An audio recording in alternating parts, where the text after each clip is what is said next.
Assalamualaikum warahmatullahi wabarakatuh. Hai semua, semangat pagi. Baik, bertemu lagi bersama saya Ibu Ririn di video pembelajaran kita kali ini.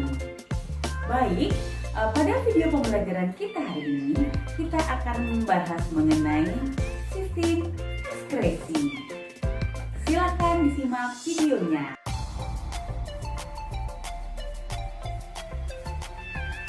Pada materi kali ini, kita akan mengidentifikasi struktur dan fungsi alat-alat ekskresi, kemudian membedakan struktur dan fungsi alat-alat ekskresi, dan menjelaskan proses ekskresi seperti keringat, urin, bilirubin dan biliverdin, CO2 dan H2O atau uap air.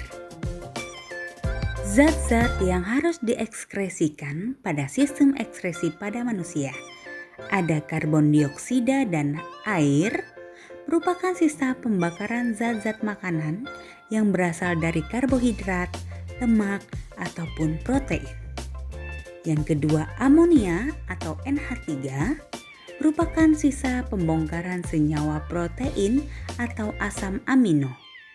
Yang ketiga, urea, bentuk dari amonia dan karbon dioksida melalui reaksi dengan asam amino ornitin. Ada asam urat, merupakan sisa metabolisme asam nukleat, khususnya purin. Dan zat warna empedu, hasil perombakan sel-sel darah merah, terutama hemoglobin. Alat-alat ekskresi. Yang pertama ada ginjal. Fungsi dari ginjal yaitu mengekskresikan sisa-sisa metabolisme yang mengandung nitrogen, misalnya amonia, urea, dan asam urat dari dalam darah. Yang kedua, mengekskresi kelebihan air, garam, hormon, obat-obatan, dan vitamin. Yang ketiga, memelihara tekanan osmosis dan pH cairan tubuh. Hasil ekskresi yaitu berupa urin. Struktur ginjal. Ginjal terdiri atas beberapa bagian. Ada nefron, ada korteks, medula, kapsul berserabut, dan ureter yang berfungsi membawa urin menuju kantong kemih.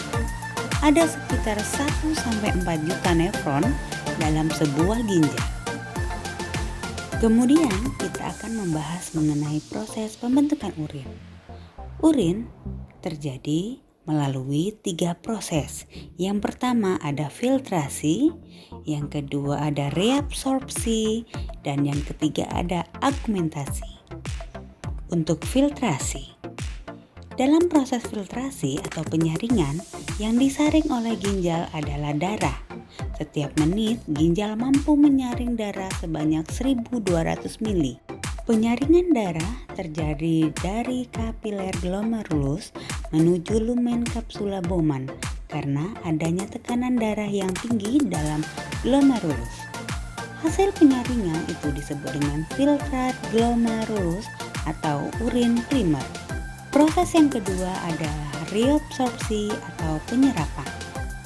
Zat-zat yang masih berguna yang terdapat dalam urin primer diserap kembali ke dalam darah.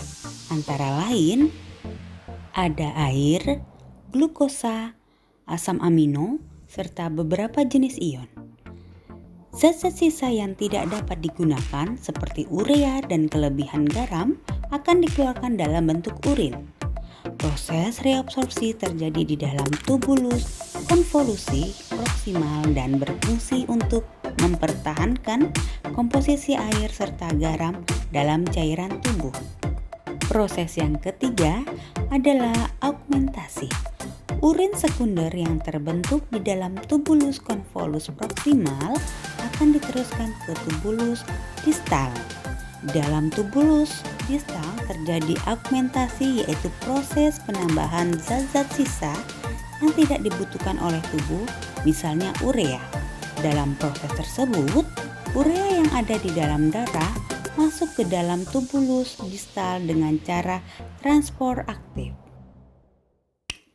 Banyak sedikitnya urin yang dihasilkan oleh ginjal diatur oleh hormon antidiuretik atau antidiuretik hormon. Pengaturan oleh ADH menyebabkan pembentukan urin yang hipotonis atau hipertonis, tergantung pada kebutuhan tubuh terhadap air. Fungsi ADH adalah meningkatkan permeabilitas dinding tubulus konvolusi distal dan dinding tubulus pengumpul terhadap air. Organ ekskresi yang kedua yaitu paru-paru atau pulmo. Selama proses pernafasan, di samping mengambil oksigen, paru-paru juga membuang atau mengekskresikan sisa-sisa proses pembakaran zat-zat makanan yang berupa karbon dioksida dan air dalam bentuk uap air. Organ ekskresi yang ketiga adalah hati atau hepar.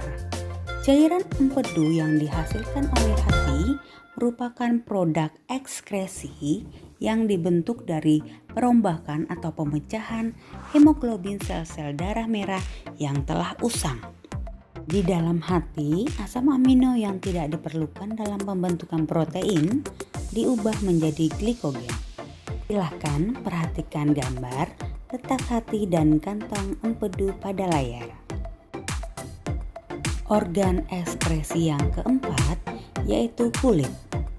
Fungsi utama kulit adalah sebagai pelindung tubuh dari berbagai gangguan fisik seperti suhu, radiasi, kekeringan, benturan fisik, dan infeksi kuman penyakit.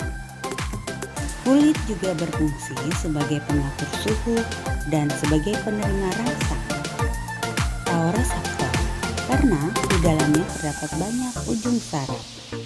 Silakan perhatikan bagian-bagian kulit pada gambar yang ada di layar kalian.